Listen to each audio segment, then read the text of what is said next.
So today is our review day.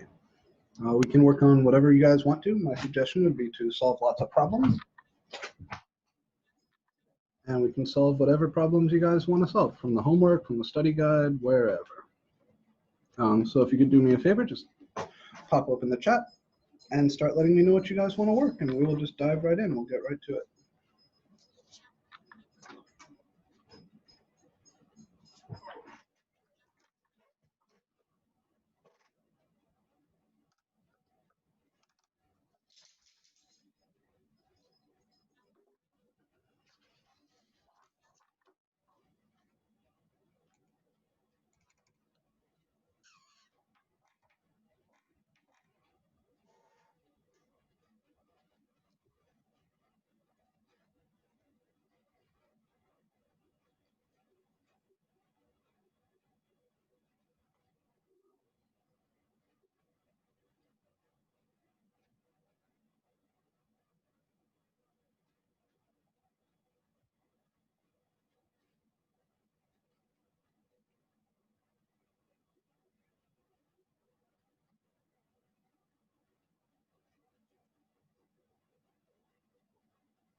Real quick before we get in, I do want to remind you the test is definitely this Friday.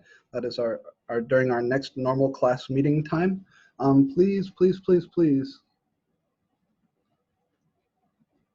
read the instructions in the Canvas announcement.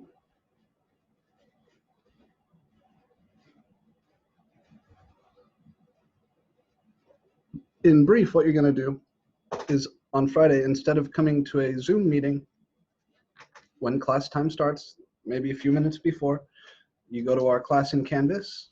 Instead of going to announcements, you're going to click the Honor Lock link, and then you're going to go down to where it says Exam 1 and hit Launch Proctoring. Please, though, go read the full instructions on the Canvas announcement titled like How to Take Exam 1 and Do Exam 1 Study Guide. It's really important that you follow those directions, you follow them exactly. I don't want anybody to misunderstand or have anything go wrong. It's very important that you write out full solutions to every single problem, showing all your work for every problem, because a large part of the grade, a little more than half of the grade on the test, is going to come from those, not from WebAssign's scoring of your test. WebAssign is just the portal that will show you the questions and you'll type your answers in there. But I'm going to be grading your scanned work as though those are free response problems. So it's really important that you write out solutions to every single problem, scan them and upload them to Canvas per the directions in that announcement. So if you haven't yet, go read that announcement. Make sure you take the practice quiz. If your computer is not playing nice with Honor Lock and you cannot get it to play nice with Honor Lock, let me know immediately. The college does have some loaner laptops that are set up for just this purpose. So if you're unable to get Honor Lock to work on your own computer, I can probably get you a laptop to take the test with, but we need to do it like today. Okay, that's my spiel. Let's get to working. I'm going to go through in the order that they're requested here. So that's homework 5, number 17. We'll do 17, 6, and then 4, 5, and 10 from the study guide, then 8, 9, and 12B. All right, let's do it. Homework 5, number 17.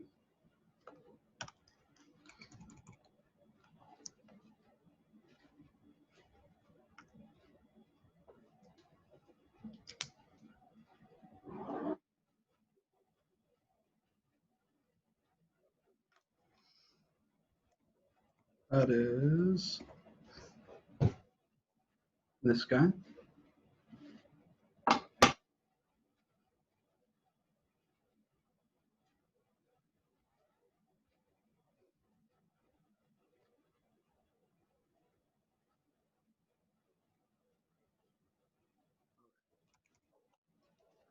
So this is a PFD problem. That's definitely a rational function that we're looking at there. The degree of the numerator is 2. The degree of the denominator is 3, because this piece here is squared. So this is degree 2, this is degree 1. You multiply them, you get a degree 3. So it is a proper rational function that we're trying to integrate. And since I don't see any obvious substitutions or faster ways to do it, I'm going to jump in with the PFD.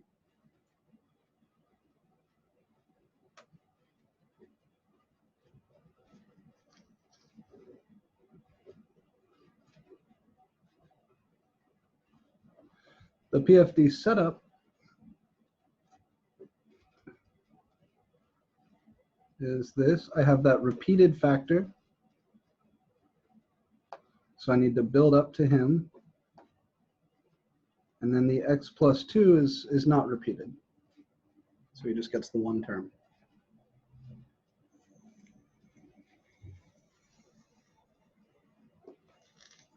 Then I clear denominators. And on the right-hand side, when I distribute everything, a bunch of stuff will cancel. I'll have a times x plus 1 times x plus 2. So one of the x plus 1 factors will cancel there. Plus b times x plus 2. Both of the x plus 1s cancel there. Plus c times x plus 1 squared. The x plus 2 will cancel there, but both x plus 1s remain. I can then use my Heaviside trick to recover a few of the coefficients, but not all of them. If I plug x equals -1, then my left-hand side is -1 squared plus -1 plus 1. And my right-hand side, plugging in x equals -1 will make this factor 0, which makes this whole thing 0. Make this factor 0, which makes this whole thing 0. So I just get b times -1 plus 2. -1 squared is 1. So this is 1 minus 1 plus 1. That's 0 plus 1, or 1. And this is b times -1 plus 2. -1 plus 2 is 1, so b is 1. And my Heaviside trick gives me b right away. I can also plug x equals -2. That will make this factor 0 and this factor 0, so that will allow me to recover c. My left-hand side is -2 squared plus -2 plus 1, and my right-hand side is c times -2 plus 1 squared. This is 4 minus 2, which is +2, plus 1, so that's +3 on the left. And on the right, -2 plus 1 is -1. -1 squared is 1. So this is just c equals 3. So my Heaviside trick gives me b and c, but I still need to get a.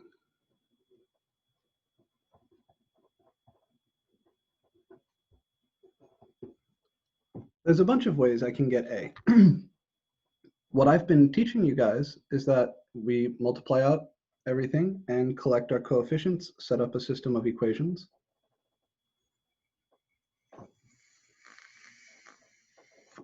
You could also, if you wanted to, plug any other number in for x here.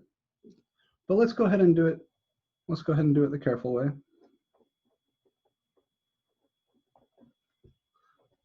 So that's a times x squared plus 3x plus 2 plus b times x plus 2 plus c times x squared plus 2x plus 1.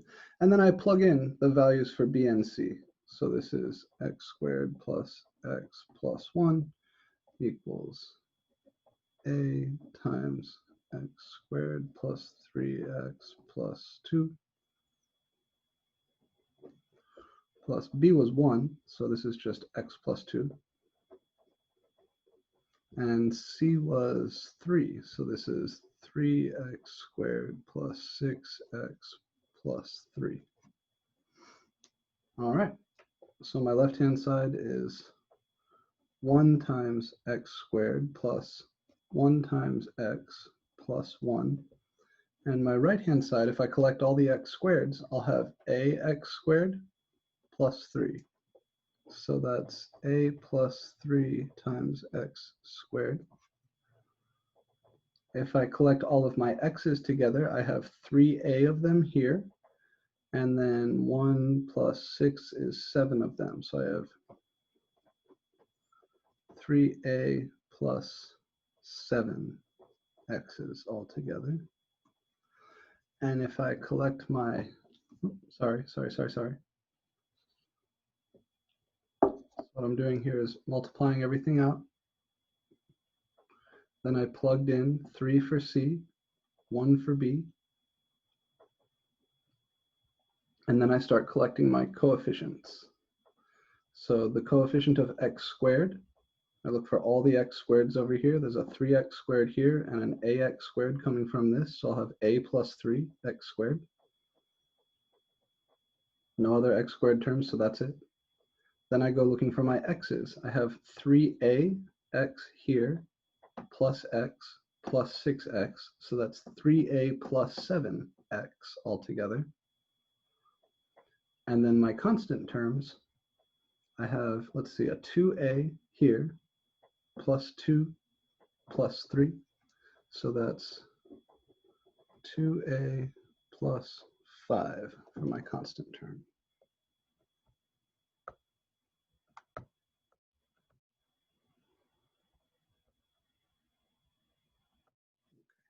Yeah, sorry about that. So from here I can set up a system of equations. I'm only missing the one variable, so it's kind of a sparse system. But I say, all right, on the left-hand side, the coefficient of x squared is 1. On the right-hand side, the coefficient of x squared is a plus 3. So a plus 3 has to be 1.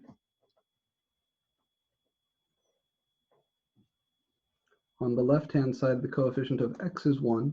On the right-hand side, the coefficient of x is 3a plus 7. So 3a plus 7 is 1. And the constant equals the constant. So 2a plus 5 equals 1.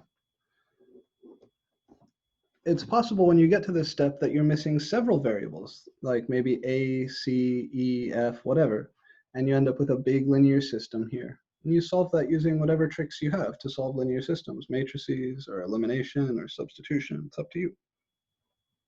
Here there's only the one constant that I'm solving for, a, so you can just solve any one of these equations for a. It will be easy. If you take that first equation, subtract 3 from both sides, then you see a is -2 right away. Worthwhile to check that -2 works in these, and it does.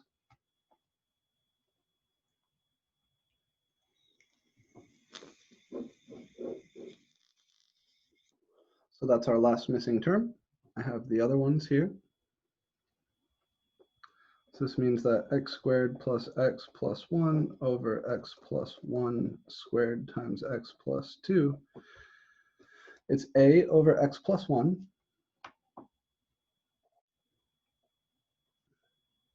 Remember my setup here. A over x plus 1, b over x plus 1 squared, c over x plus 2. So a over x plus 1, that's -2 over x plus 1, plus b over x plus 1 squared. B was 1, so that's 1 over x plus 1 squared, plus c, that's 3 over x plus 2. So that is my completed partial fraction decomposition for this function.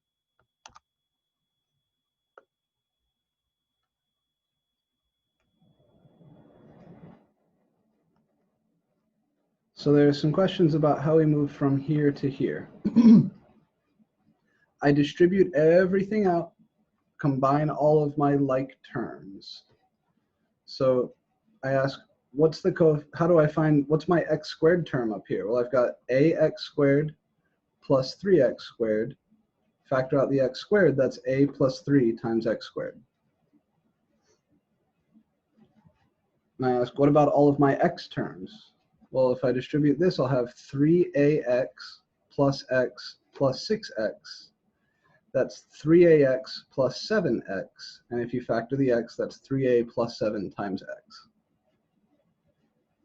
So I'm multiplying everything out and then collecting all of my like terms. And by like terms, I mean powers of x.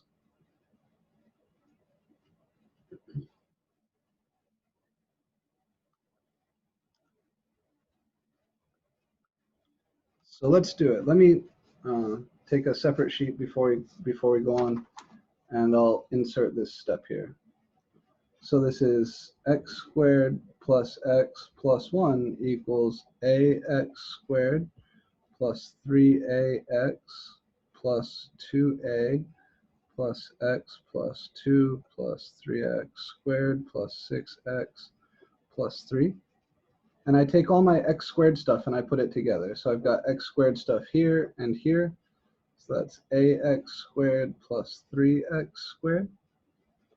I take all of my x stuff. That's 3ax here, x here, 6x here. So that's 3ax plus 7x. And then I take everything that's left over, my constant stuff, and I put that together. So that's 2a plus 5. And then I just factor out the x squared, so I get a plus 3 times x squared. Here I factor out the x, and I get 3a plus 7x. And here I just leave him alone. That's 2a plus 5. So that's the idea. We just distribute everything and then collect our powers of x together, and that gets us there.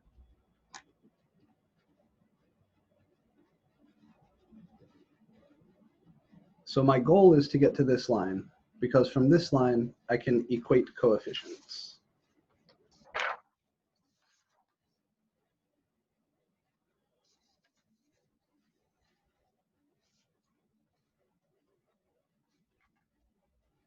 Everybody see it? So getting quick at going from stuff like this to stuff like this will come with practice. What I do is I look one x term at a time. I say, okay, where can I get an x squared out of this? Well, there's going to be an ax squared here and a 3x squared there. So I know the coefficient of x squared on the right is a plus 3. And we go one term at a time like that until you have everything. But if you prefer to write it out the way I did in the in-between step here, nothing wrong with doing that either. Right? Absolutely nothing wrong.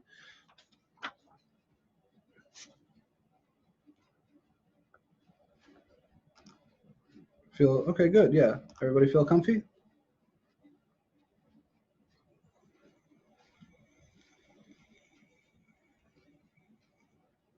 Sweet, all right. 9 out of 10 with rice. So now we need to integrate from 0 to 1 on both sides.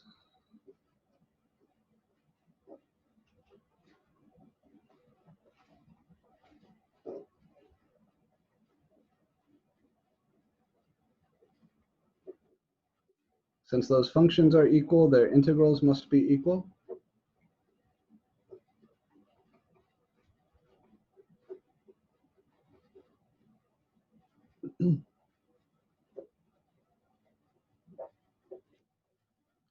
And then I can split up the integral and do each of them on their own. Each one requires a little micro u sub. I'm actually going to split it into 2 integrals because the first 2 require the same u sub. So I'll treat this as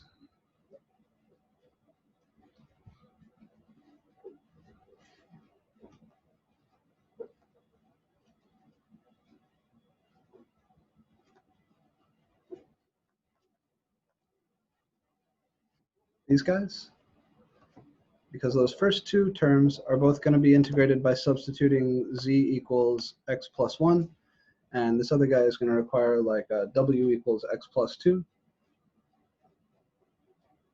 Of course, I'm making a substitution in a definite integral, so I need to change my bounds. When x is equal to 0, z will be equal to 1. When x is equal to 1, z will be equal to 2. And over here, I'll say w equals x plus 2. So dw is dx, but my bounds go from 0 to 2 and from 1 to 3. So this becomes integral 1 to 2, negative 2 over z plus 1 over z squared dz plus 3 times the integral from 2 to 3, 1 over w dw.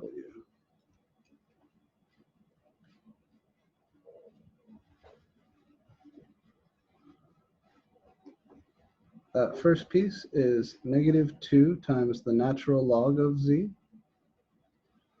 plus this second piece is negative 1 over z. That's a power rule, right? Integrating z to the negative 2 gives me negative z to the negative 1, so minus 1 over z. And that's evaluated from 1 to 2. And then I have plus 3 times the ln of w evaluated from 2 to 3.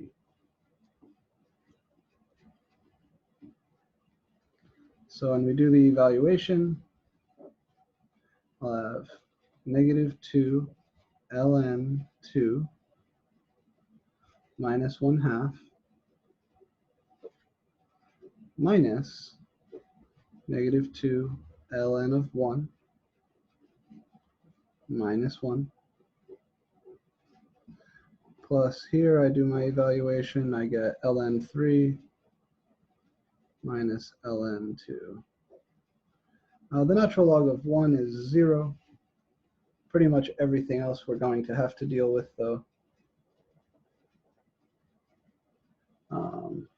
So I'll have my negative 2 ln 2, this minus 1/2, and this minus 1 is going to make a plus 1/2. And then over here I have 3 ln 3 minus 3 ln 2. And the ln 2 terms I could combine if I wanted to into minus 5 ln 2. And then I have plus 3 ln 3 plus 1/2.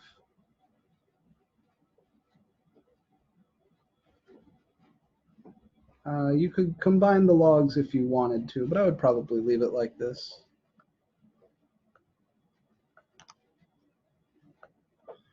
Cameron asks, how many questions on the test? About 15. Yeah, it depends on exactly which questions I choose. I haven't created the test yet, but somewhere in the 10 to 15 range. Any questions on this problem?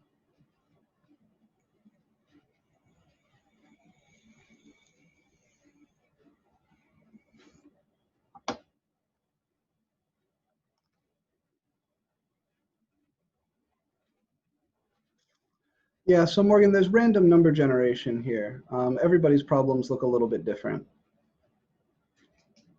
So I would not expect, yeah, you'll have the same coefficients, but sometimes the bounds run 0 to 1, sometimes they run 1 to 4. I've done this problem with like 3 or 4 people now in office hours, and it always comes out a little bit different based on the bounds. No worries, no, it's a reasonable thing to be concerned about, not a problem. Peter asks, how long are we gonna have to take the test? So the test, I'm going to have a testing window of 2 hours. So the earliest you can start the test will be 11:30. And the latest you can work on the test will be 12:30, 1:30. So you can start anytime between 11:30 and 1:30. And then the test itself, you'll have 75 minutes to work. So after, the test will be available for you to access between 11:30 and 1:30. But you want to start at least 75 minutes before 1:30 so that you have the full amount of time to work the test itself. So you have 75 minutes to work the test, and you can take those 75 minutes wherever you want between 11:30 and 1:30.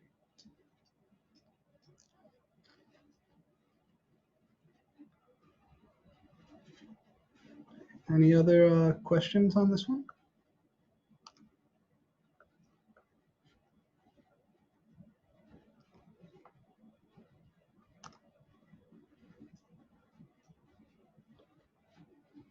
Yeah, you want to start at least 75 minutes before 1:30. I would start no later than that, otherwise you'll run out of time. The testing window will close before you've used all the time for the test.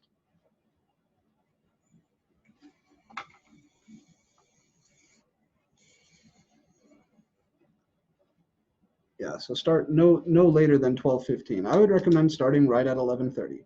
Right? That way, if there are issues, you'll have time to solve them. That's the purpose of the 2-hour window, is to allow for time to solve technical problems if there are any. So I'll be watching my email really carefully that day. My Canvas messages, if you do run into problems, just send me one. We'll fix it right away. Make sure you get back in there and are able to take the test during that window. Okay, if there aren't any more questions on this problem, I'm going to move to the next one.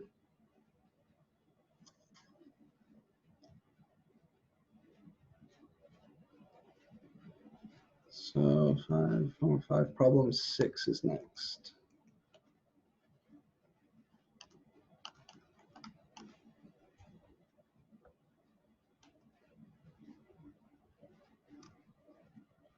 Oh, okay. Yeah. If nobody else wants 6, we will do 7 instead. That's fine. Okay. They're similar. They're both trig sub. So let's take a look at number 7.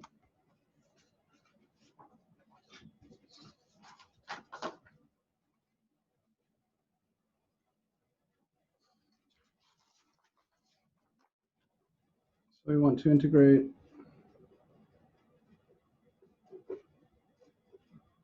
indefinite integral square root of 36 plus x squared all over x.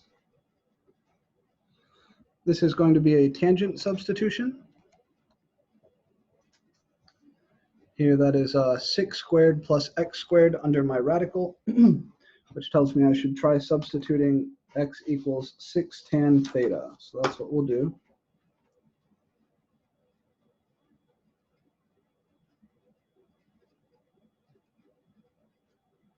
Dx then is 6 secant squared theta d theta. And while I'm here, I will draw my little triangle. Since tan theta is x over 6,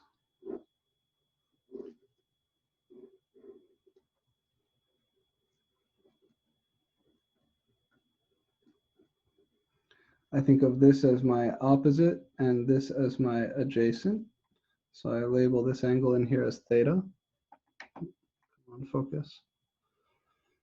Then my opposite to theta will be x, and the side length adjacent to theta will be 6. And then using my a squared plus b squared equals c squared Pythagoras, this missing side is x squared plus 36 under the radical. So that's everything I need to make my trig sub go. Plug in my bits. My square root becomes square root of 36 plus 36 tan squared theta. Downstairs here I have 6 tan theta. And my differential term, remember not to forget this, is 6 secant squared theta d theta. I often see people forget these differential terms on tests, especially when it comes to trig sub problems. So you may want to, little extra impetus to remember your differential. Never forget the differential. 36 plus 36 tan squared theta is the same as 36 times 1 plus tan squared theta.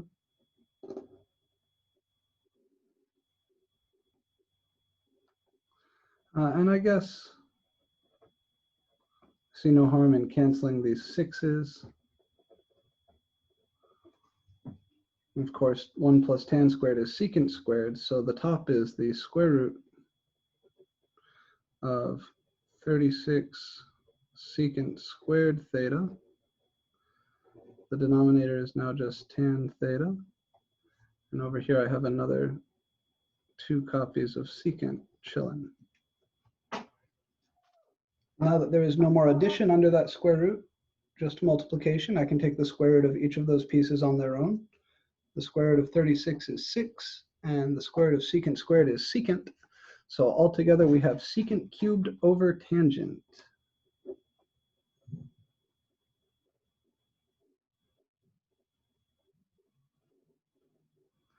And at a glance, I don't really see how to write this nicely. Think about it for a second.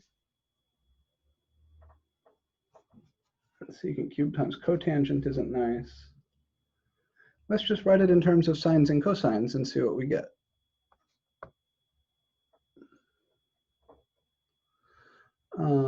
Oh yeah, there is another 6, right? Yeah, thank you. Thank you. Yep, good catch.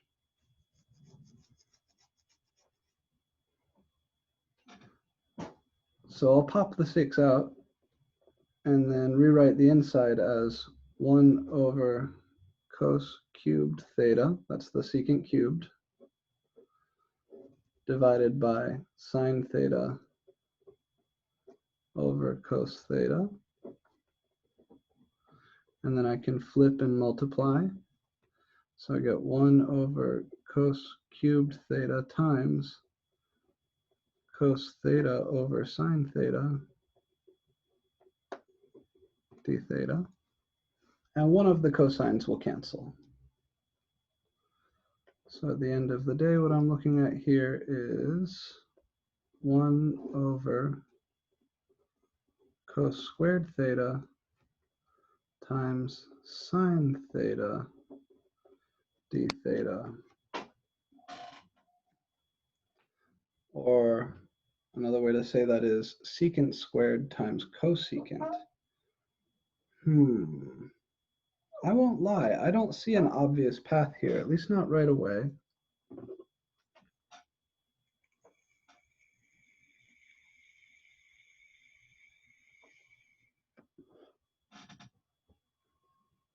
Secant cubed times cotangent. Oh, I do still have a 6 here that needs to hang out, sorry.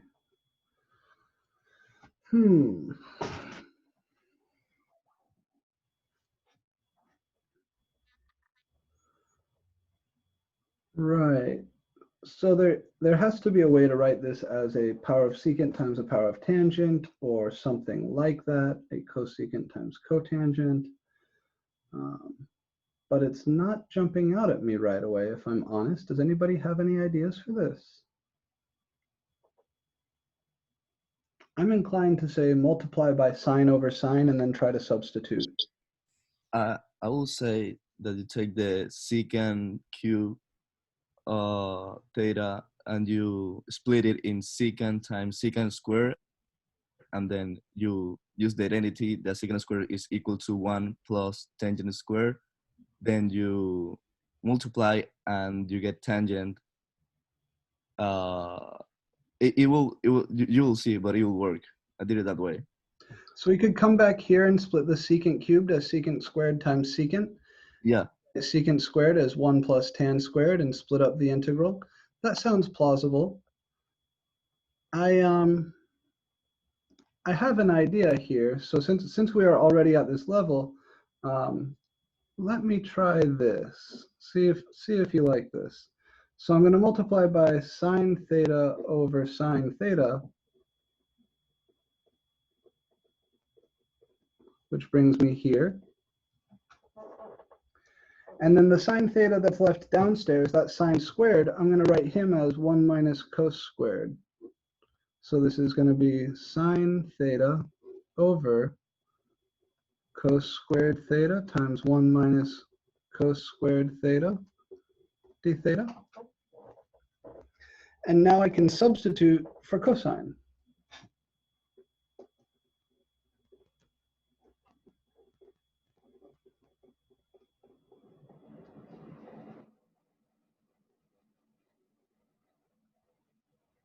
So my negative will come out. I'll have 1 over z squared times 1 minus z squared dz. This we could integrate using partial fractions. If I factor that bottom a little bit more,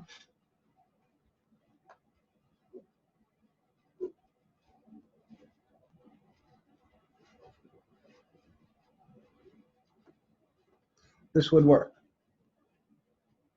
But it's long.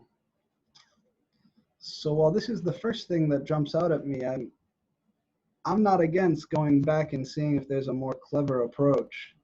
Because I really don't want to do the PFD inside the sub, inside the trig sub. That's just a lot of work. I think the part that when you get cosecant, I think was times secant, you can convert the cosecant in natural log of cosecant minus cotangent. And the tangent times cosine secant, you can convert in secant, and I think you can do it like that. So I can't integrate these two separately. The secant cubed and tangent have to be taken care of together. But I like the idea of coming back here. Let's come back here real quick from this and try that earlier suggestion of writing this as secant squared times secant over tangent.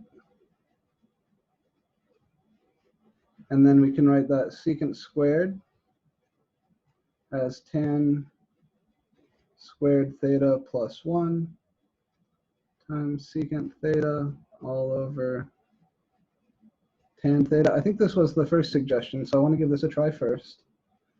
We can distribute the secant and then split up the integrals.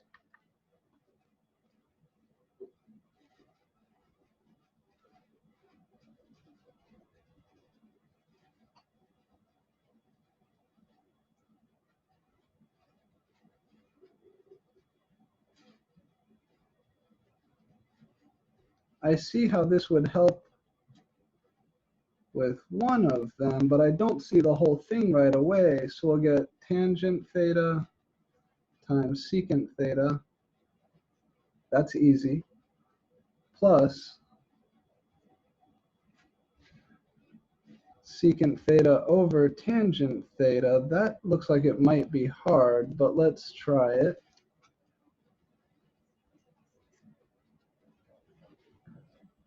You can convert the tangent to cosine over sine and the secant to 1 over cosine, and then you cancel out the cosine. That's what I'm thinking will be necessary here. Yeah. And this piece is just a secant. So that's 6 secant theta plus 6 integral 1 over cos theta times cos theta over sine theta. Cancel the cosines, but then integrating 1 over sine, let me think about that. Oh, that's not too bad. Yeah, this is the nice way to go. 6 integral 1 over sine is cosecant. Yeah, I think this is a good path. I like this. Definitely easier than where I was headed with that substitution. So this is good. How do I integrate cosecant? It should be ln of cosecant minus cotangent. This sounds about right. So remember the integral of secant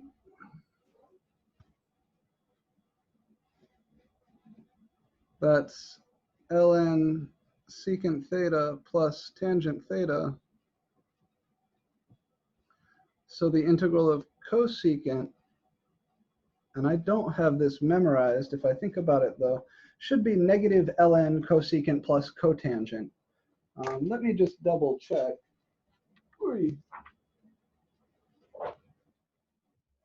I don't want an error to propagate. Yeah, the integral of the cosecant is cosecant minus cotangent. Oh, okay. Yeah. All right. So the way this shakes is ln cosecant theta minus cotangent theta. Yeah, very good. So positive on the outside, but with a minus inside instead of a plus.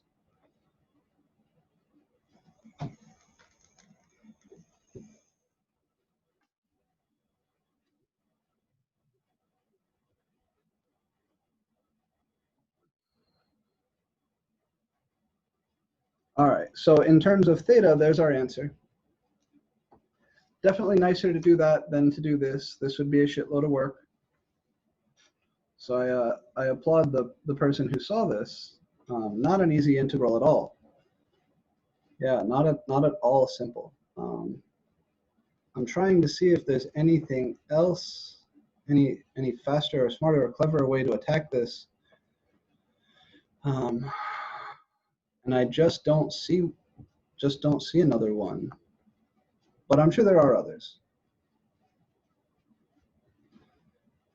The tangent squared. So the question is back in some step, how did I get rid of tangent squared?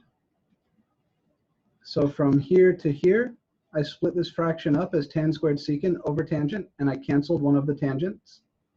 So tan squared times secant over tan is just tan times secant. That's where that tan squared went. So the only thing to do from here is to go back to our original variable. And for that, we use our handy-dandy triangle. Let me zoom out a little bit. I need secant, cosecant, and cotangent. No problem. So secant is the reciprocal of cosine. Cosine is adjacent over hypotenuse. So the secant is the hypotenuse over the adjacent. So this is 6 times the square root of x squared plus 36 over my adjacent side was 6 plus 6 times the natural log of the absolute value of cosecant. That's the reciprocal of sine, so that's the hypotenuse over the opposite.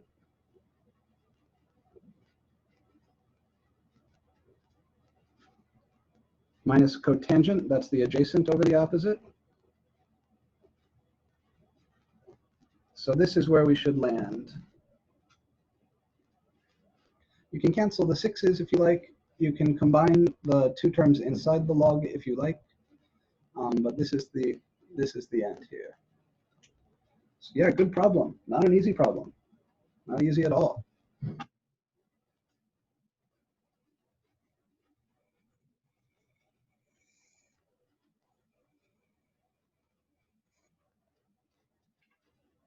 Questions or comments here?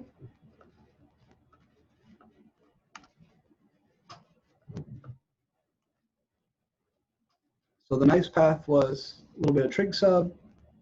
And then once you get to the secant cubed over tangent, splitting it up like this.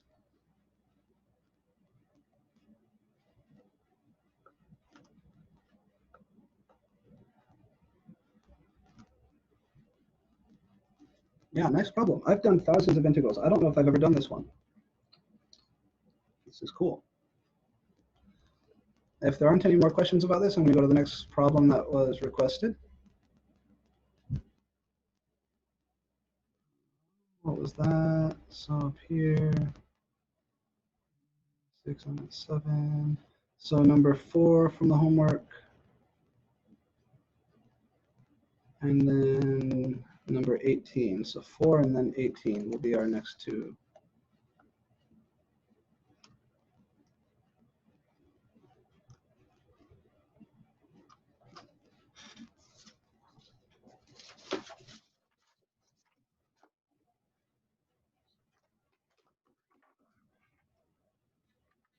Look at homework 5, problem 4.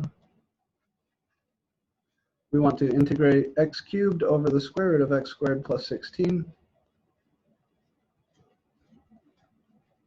Hey Ryan, yeah, so I'm going to go through these in order. I think yours are next after these two.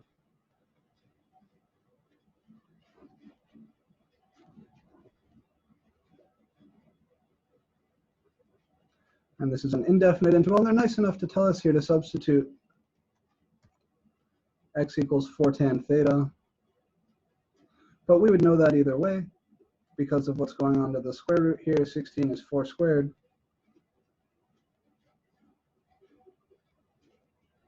And while we're here, we're going to draw our triangle. Since tan theta is x over 4,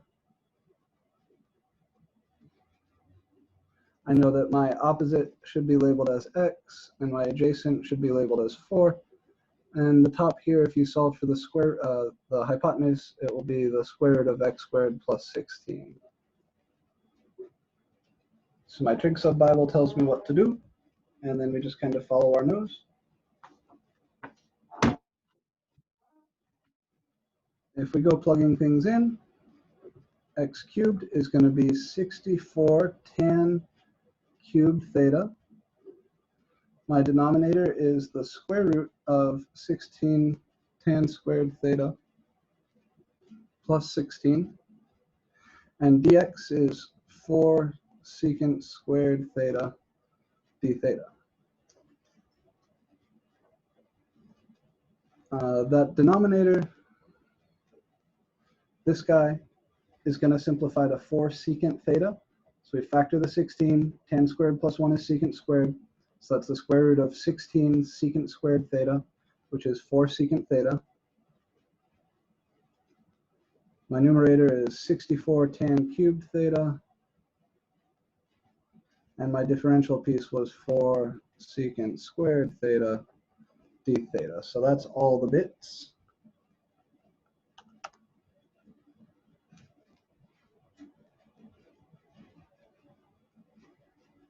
So Simon asks, is the missing piece of your triangle always the thing from your integrand? Most of the time. If you go back to the first video where we talk about trig sub, the first day we spent the whole day on trig sub, the second day we mentioned trig sub. We did look at a few examples where that's not the case, but 99% of the time, yes. In particular, if your trig sub is coming from a square root like that, then the missing piece of your triangle will be that square root. But if it's like a 3/2 power, or if you're doing like an arctan integral or something like that, then it won't be the square root.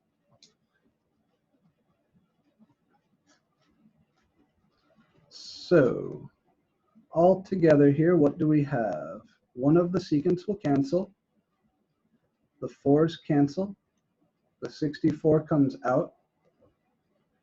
And we're left with tan cubed times secant squared.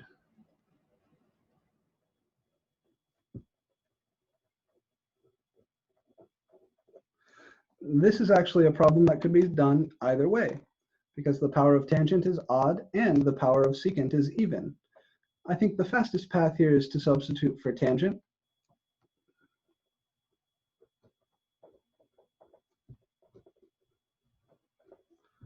If I let dz be tan theta, or sorry, if I let z be tan theta, then dz will be secant squared theta d theta. Indefinite integral, so no bounds to change. Becomes the integral of z cubed dz.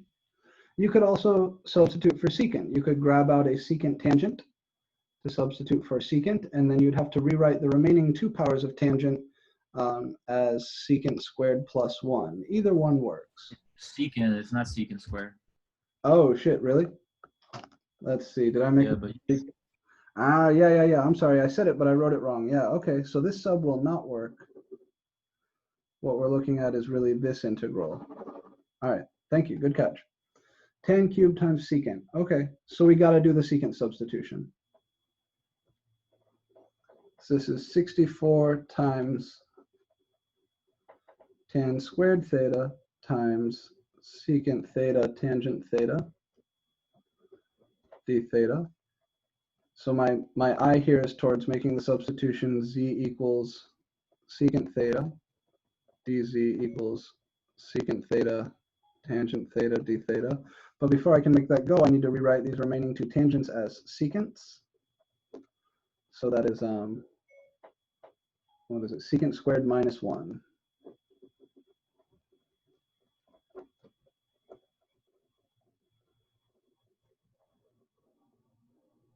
So that will be 64 times the integral of z squared minus 1 dz.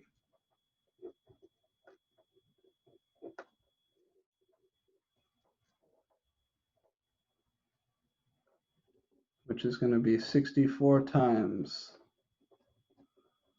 z cubed over 3 minus z plus a constant.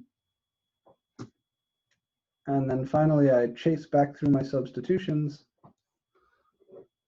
Z is secant, so this is 64 thirds times secant cubed theta minus 64 secant theta plus c.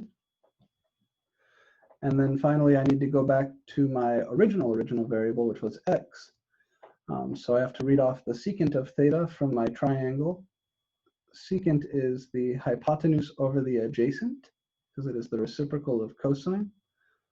So that's the square root of x squared plus 16 over 4. So this is going to be 64 thirds times the square root of x squared plus 16 over 4 all cubed minus 64 times the square root of x squared plus 16 over 4 plus c. And then conveniently, the 4 cubed that will come from this 64 will cancel. Why is it all? Oh shit. Yeah, so secant is that ratio. So secant cubed is that whole ratio cubed. Okay. Now downstairs, the 4 cubed is 64, so that will cancel with this. So we'll get 1/3 times x squared plus 16 raised to the 3 halves minus 64 over 4 is 16 times the square root of x squared plus 16 plus c. I think that's as nice as we could possibly write that.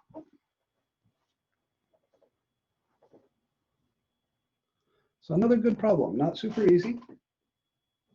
The resulting trig integral here wasn't as bad as the last one, but still a little bit tricky. Questions on this fella?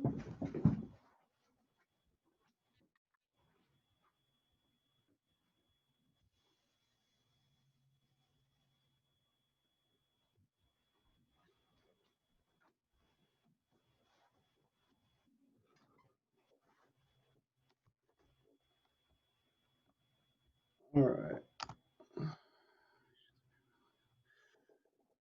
You can use, yeah, I could say it's an ununderstandable mistake. Got to be careful with the power there. Cameron, you're welcome to use as many sheets of paper as you like. I would bring, at least 10, 15 or so, so that if you mess something up, whatever, you want to move on to the like scratch it out and just try a fresh sheet of paper. But yeah, as much paper as you want. So the last two parts here are just about going back to the original variable. So according to my triangle, I'll redraw the triangle down here.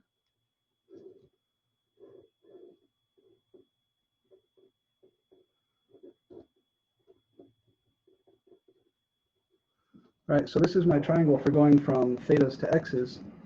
The secant of theta is the hypotenuse over the adjacent, which is the square root of x squared plus 16 over 4.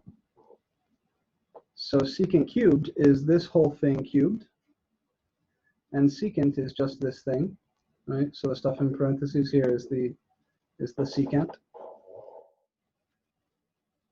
And then we came from here to here through this substitution. So z is secant theta, which means z cubed is secant cubed, and z is secant.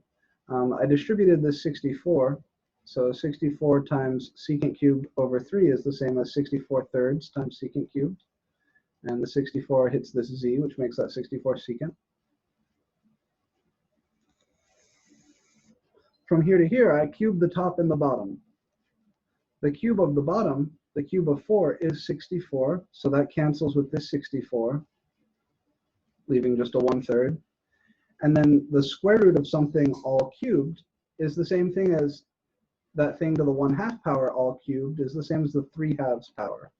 So remember that the square root of a cubed, that's a to the 1/2 all to the 3, that's a to the 3 over 2. You could write it as the square root of x squared plus 16 all cubed if you wanted to. There's no harm in either. I just feel like this notation's a little nicer.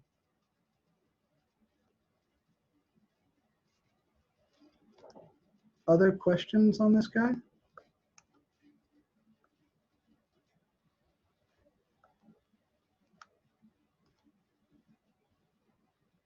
So Mariano, I hope that last little bit there helped.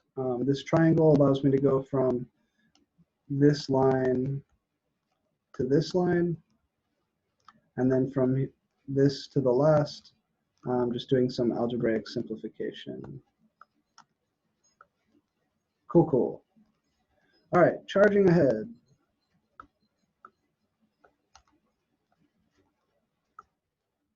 Let's see, trying to go in the order they came in here. 4. We wanted 4, 5, and 10 from the study guide, and 8, 9, and 12B from homework 5. Before I leave homework 5, let me take a look at 8, 9, and 12B. We'll do at least 1 or 2 of those. 8, 9, 12B. All right, so each of these are quite time consuming, and I don't want to burn an inappropriate amount of time on the trig sub, but let's take a look at number 9. It's both 8 and 9, I believe, should lead to secant cubed integrals, which are definitely a time sink. I'll show you how to get to the secant cubed part for both 8 and 9, but then I will not finish them because I want to make sure we spend enough time doing other things. So let's see how to make the substitution work.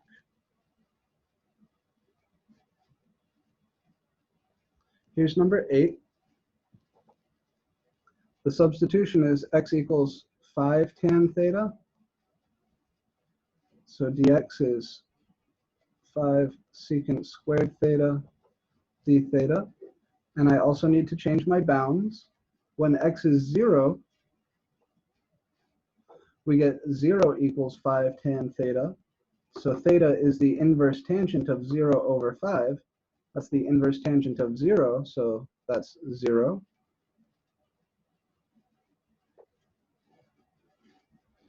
And when x is equal to 5, I have 5 equals 5 tan theta. So theta is the inverse tangent of 5 over 5. That's the inverse tangent of 1. That's pi over 4. So that's my substitution. Integral becomes integral 0 to pi over 4 square root of 25 tan squared theta plus 25 times 5 secant squared theta d theta. That square root simplifies like the other trig sub square roots we've been looking at. That's 25 times parentheses tan squared theta plus 1 all times 5 secant squared theta d theta. And this is 25 secant squared. So when you take the square root, you'll get 5 secant. So this is integral 0 to pi over 4, 5 secant theta times 5 secant squared theta.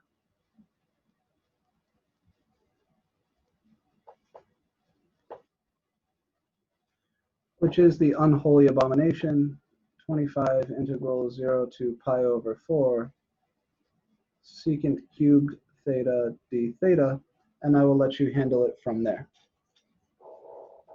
You'll get the secant tangent plus natural log of secant plus tangent all over 2, and then you evaluate from 0 to pi over 4. I would expect something like 25 halves times quantity square root 2 plus natural log square root 2 plus 1. Just from memory there.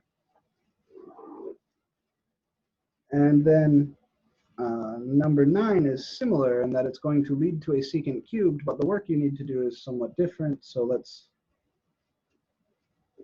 see that. The thing here is that you need to complete the square.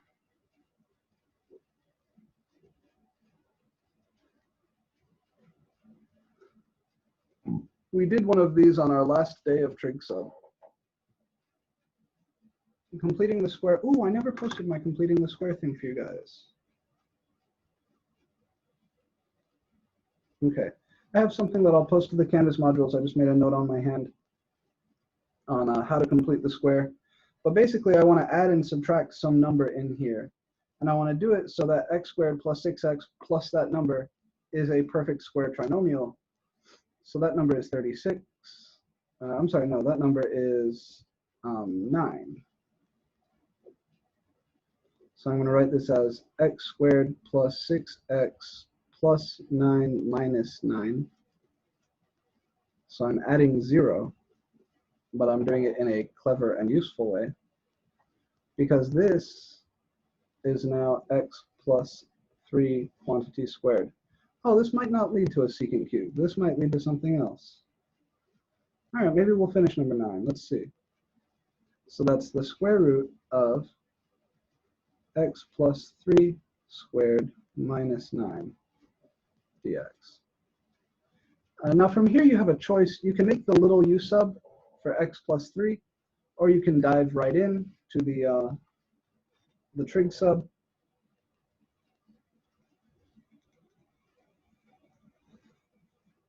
I prefer to dive right in. So think of this as your variable. If this was x squared minus 9, then I would let x be 3 secant theta. Here I will let x plus 3 be 3 secant theta. If I differentiate on both sides, I find dx equals 3 secant theta tangent theta, or d theta. What is this going to be? Tan squared secant. It's still a looping IBP problem. It's still a nasty problem. I need to also draw my triangle. So secant theta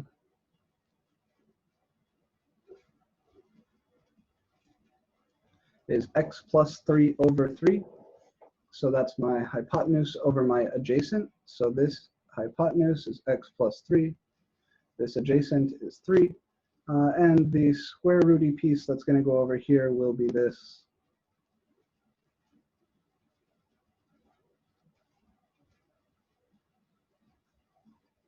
You can get it as the square root of this squared minus this squared, or you can just assume that it's coming from the piece in the integral.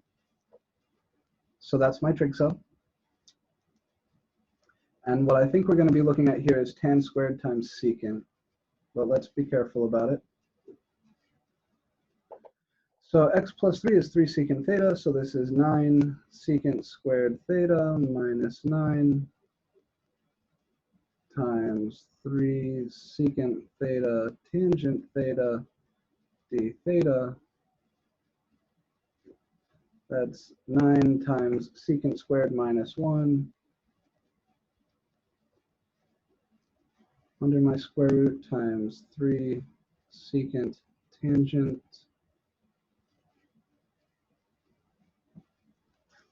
secant squared minus 1 is tan squared, the square root of which is tangent.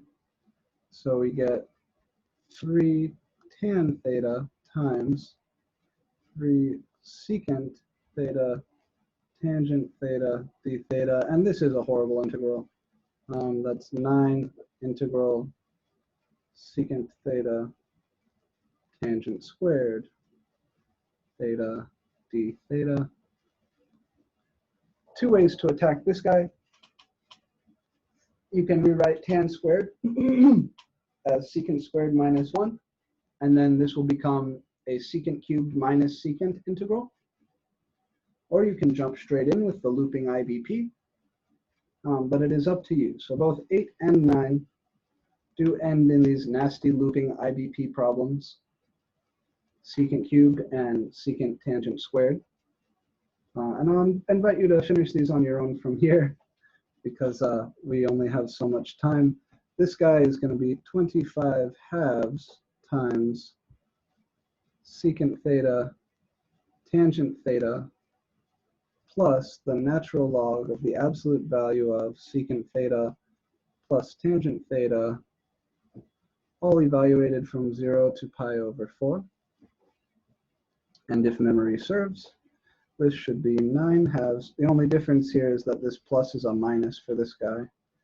Secant theta, tangent theta, minus the natural log of secant theta plus tangent theta plus c. And so to finish things here in problem 9, you would then have to go back to your original variable, which you do using the triangle. So secant is x plus 3 over 3. So I'll write the final answer down here.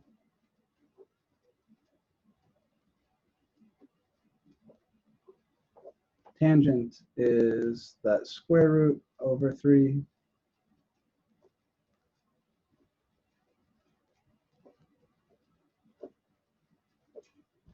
Minus the natural log of their sum.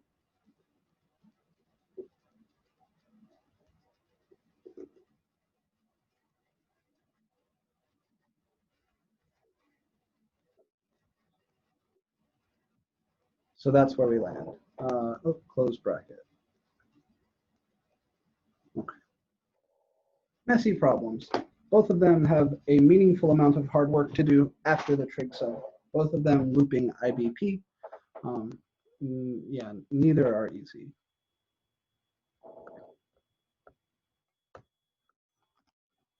Questions about any of these particular steps?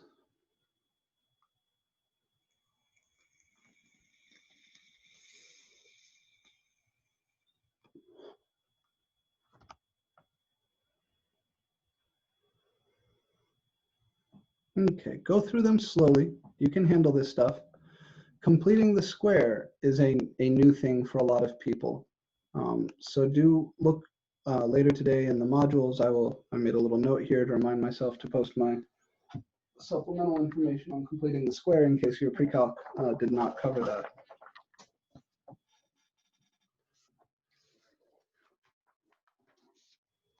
We'll take a quick look at 12B and then we're going to move to the study guide. How am I doing on time? Still doing okay.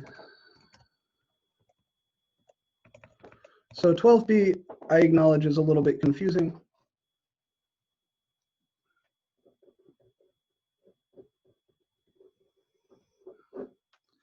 They just want the PFD setup, but here, there really is no PFD setup because there's really no PFD to do.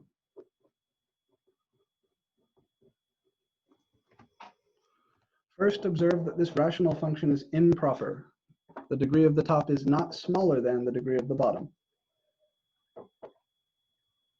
They're the same, but that's enough to make it improper.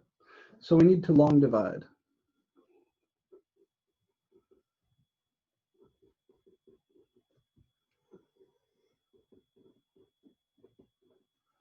So here's how I set up that polynomial division.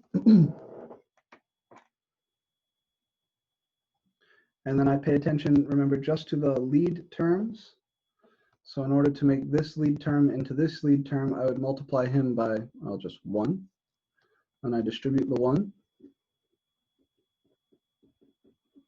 And subtract this whole row from that whole row. And I get negative x minus 12. So this tells me that x squared over x squared plus x plus 12 is equal to 1 plus negative x minus 12 over x squared plus x plus 12.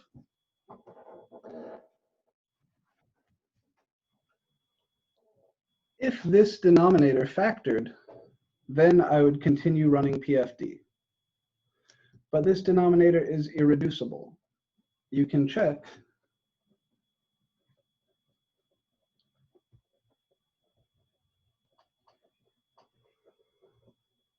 by computing the discriminant. Remember, the discriminant for a quadratic function is the piece that's underneath the square root in the quadratic formula, b squared minus 4ac. If that happens to be negative, then you are irreducible. So here, b squared is 1 squared minus 4ac is minus 4 times 1 times 12. So that's 1 minus 48. that's negative 47, goddamn 47, is negative. So this is irreducible. So it doesn't factor.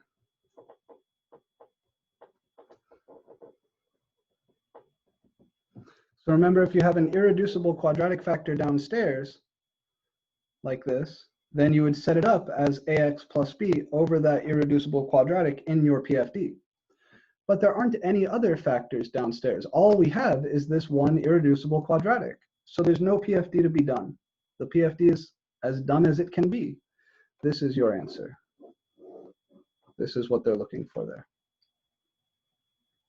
If you tried to set that up as negative x minus 12 over x squared plus x plus 12 equals ax plus b over x squared plus x plus 12, then you would just come back to this. You would be able to find a as negative 1 and b as negative 12, but it doesn't change anything because there aren't any other factors downstairs. So there is no PFD to do here, and that's why I'd say 12b is maybe a little bit misleading. But this is all they wanted. They wanted you to do the long division and then just give them the output from that long division.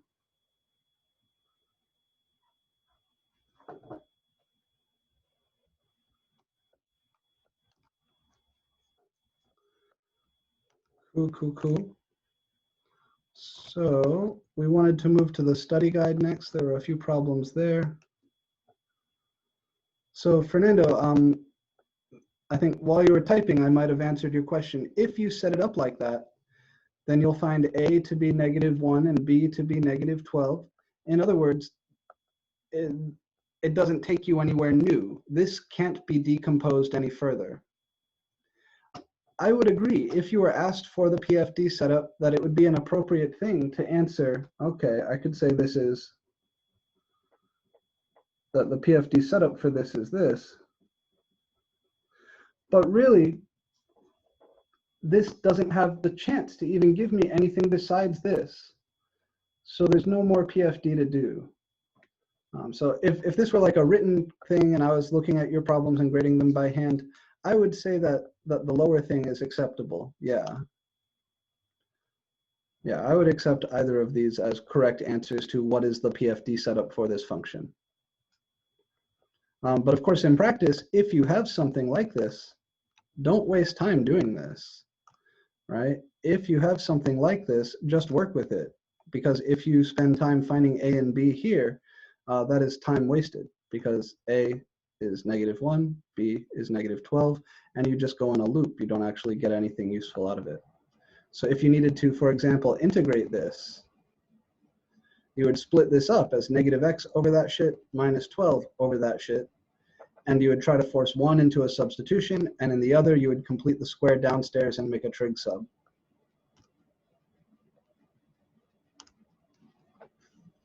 All right, so let's see, what were the study guide questions we wanted? I saw a few.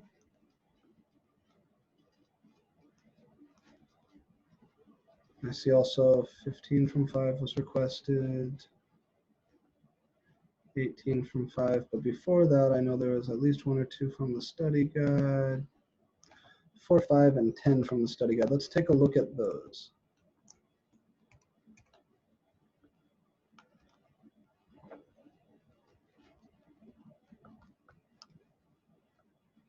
Four, 5, 10, and 11 from the study guide. All right. So I don't want to give these problems away entirely. I do want you to work them and struggle with them on your own. But I can help us with the setup on 4 for sure. So you want to find the volume.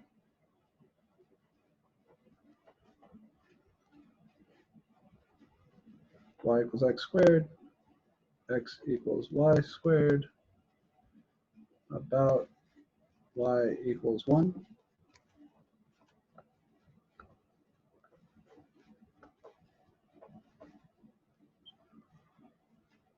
I got a question in chat. Will I be having office hours tomorrow? I think I have, I am planning to have some office hours tomorrow, yes, but they're being scheduled by appointment. Since I don't have a regular office hour on Thursdays, if you would like to meet with me tomorrow, send me a message on Canvas or an email, and we can plan something. But I don't have a standing office hour. So the trick here, first let's recognize that x equals y squared is the same as saying plus minus square root of x equals y. So this is the regular parabola, y equals x squared, together with his sideways buddy.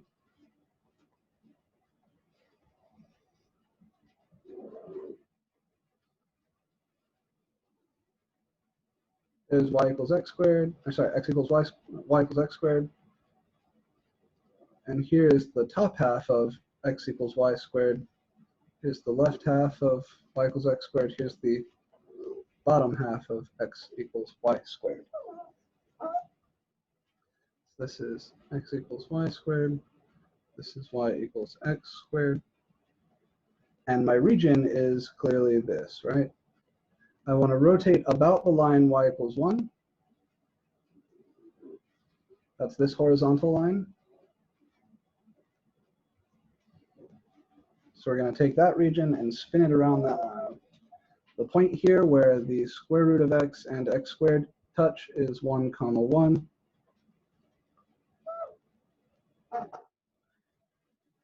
So now we have some choices. We could set this up using the disk washer method, or we could set this up using the method of cylindrical shells. Let's look at the setup for both. Yeah, it's a 6.2, so officially we should do a disk washer.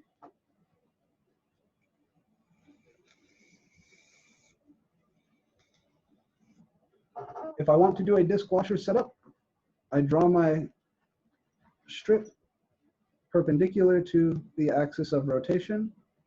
Since my axis of rotation is that horizontal line y equals 1, that means I draw my strip like this. I have two radii. The small r is this little gap from the axis of rotation to the nearer end of the strip, and big R is this larger gap from the axis of rotation to the further end of the strip. Since the strip's thickness is a dx thickness, I want to characterize everything in terms of the variable x. Which means I need little r and big R as functions of x. For big R, that's not difficult. The y value up here is 1, and the y value down here is x squared. This point is x comma x squared. This point is x comma 1, because it's along the line y equals 1, and along the graph y equals x squared. So I take the bigger minus the smaller. That's 1 minus x squared.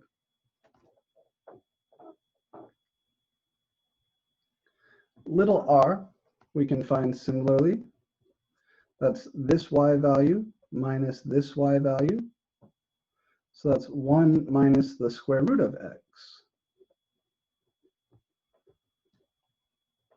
Because this curve right here, x equals y squared, remember, is the same as y equals the square root of x. So my dv then is pi times cap r squared minus little r squared dx, which is pi times 1 minus x squared squared minus 1 minus root x squared dx.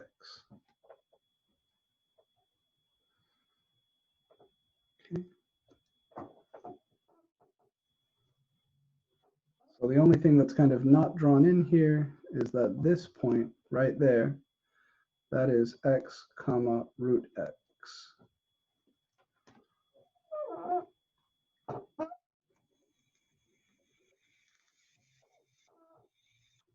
Remember, we think of that strip as being like infinitely thin. So there's no difference between being on like the right side of the strip or on the left side of the strip. They're the same. It's infinitely thin. It's like 1 point.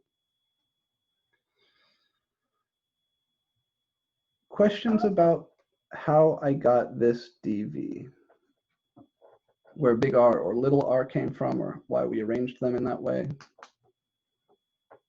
How we knew to subtract in this order, 1 minus instead of x squared minus 1.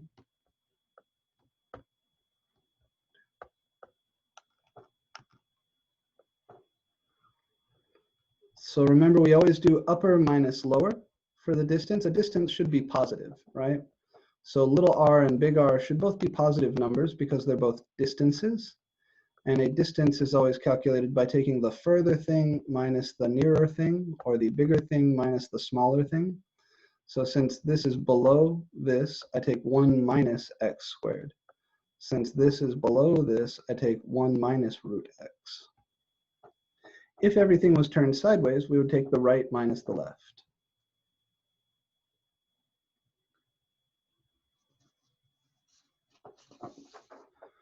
So if we have this and we are happy with it, then v, my volume, should be the integral of dv taken from the smallest x value in my region, which is 0, to the largest x value in my region, which is 1. So that's the integral from 0 to 1. I can pop out the pi. 1 minus x squared squared minus 1 minus root x squared dx. And while this might look a little scary, it's not too bad. You just FOIL everything out, and you end up with some power functions, all power rule integrals. Maybe I'll try to leave this so anybody who's still writing anything there can see it for now.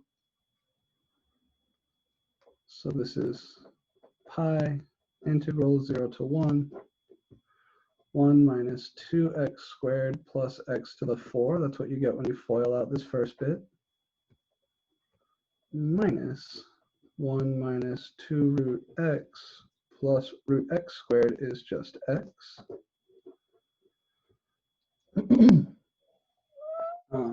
I don't end up with any like terms I can combine except for the ones which go away. So maybe I'll just write this in like descending power order, something like that. Try to make it look nice. I've got x to the 4 minus 2x squared plus x minus 2 square roots of x, and the ones cancel.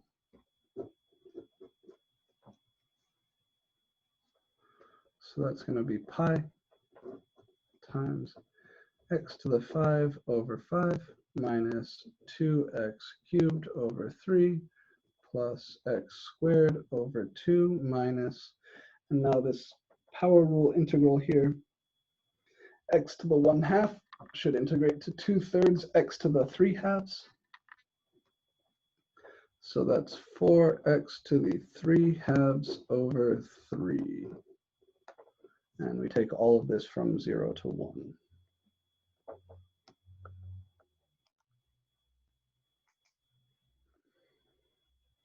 Oh, did I goof something? Did I forget to distribute a negative? Yeah, I did. Sorry. So this should be a minus, and this should be a plus, which makes this a minus, and makes this a plus. Thank you. Thank you. Yeah, I forgot to distribute my negative. Bad math teacher. Good catch. I think everything else should be okay. X to the 3/2 times 2/3 times 2 is 4/3. Yeah, everything else here looks good to me. So then we plug in 1, we plug in 0, subtract.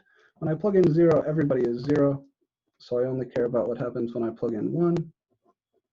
When I do that, I get 1/5 minus 2/3 minus 1/2 plus 4/3. We can combine the ratios over 3 pretty easily. That's 2/3. So this is pi times 1/5 minus 1/2. And then 4/3 minus 2/3 is 2/3. So it's plus 2/3. This isn't an arithmetic class. What would we do? We'd use 30 as my common denominator, right?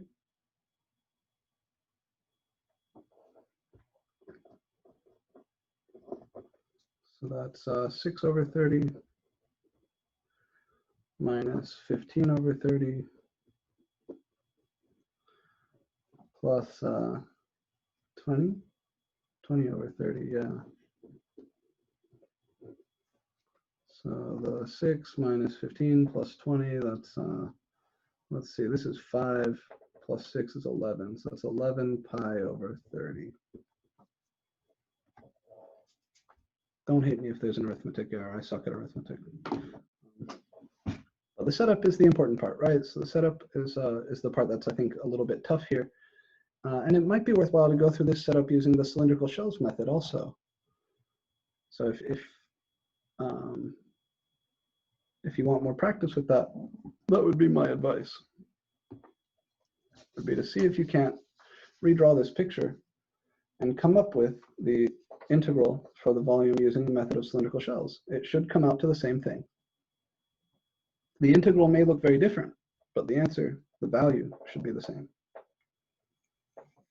You'd start by drawing your strip in horizontally, and then you'll need the length of that strip, the thing we call the height, and the distance from the strip to the axis of rotation, which is what we call R in that setting.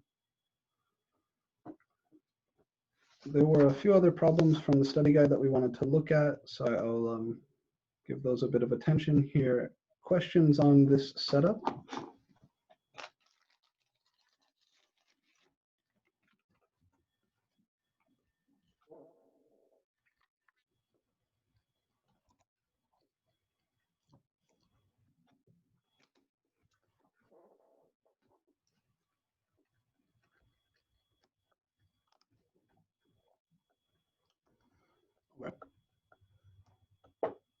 So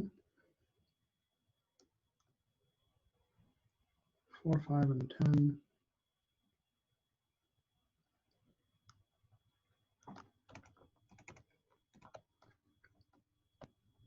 Let's take a look. Oh, hey, baby. It does look like we're getting close to being out of time. Yeah, so I'll tell you what. 5 and 10 from the study guide were requested, but we haven't gotten to them yet. I do have to switch over to my office hour now because I also have Calc 1 students who are panicking about their upcoming test, and I want to make sure I'm not unfair to them. So if you would like to continue the review, continue working problems, share any of your work with me from your study guide for critique, just come on over to the regular office hour. I know there are a few folks who talked to me about meeting to talk about special things today. If you want to come by the office hour, we can I can use the waiting room feature. We can talk privately there or something like that. But this is where I'm going to go ahead and stop our recorded lecture here today. And if you would like to continue any of this, please come by the office hour link in Canvas. Remember, Friday is your exam. Please read the instructions on Canvas. Very important that you follow those exactly.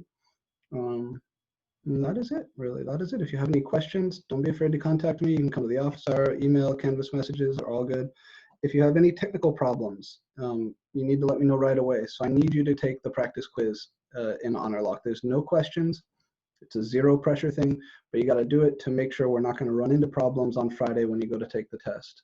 If you do run into problems with the practice quiz, let me know immediately. We'll find a solution. The college has loaner laptops that you can borrow if your computer isn't playing nice. That might be the easiest path, but they have only a few of them, and so I need to put in the request for them like immediately if you're going to need one. But most tech issues we can resolve on our own. We really just want to do that today instead of waiting until Friday so you don't lose exam time. Alrighty, that is everything I have for you. So I will either see you in office hours or next Monday. Good luck on your test. Remember, follow the directions. If you have any issues, contact me. We'll get them fixed. All right, I'll see you guys later.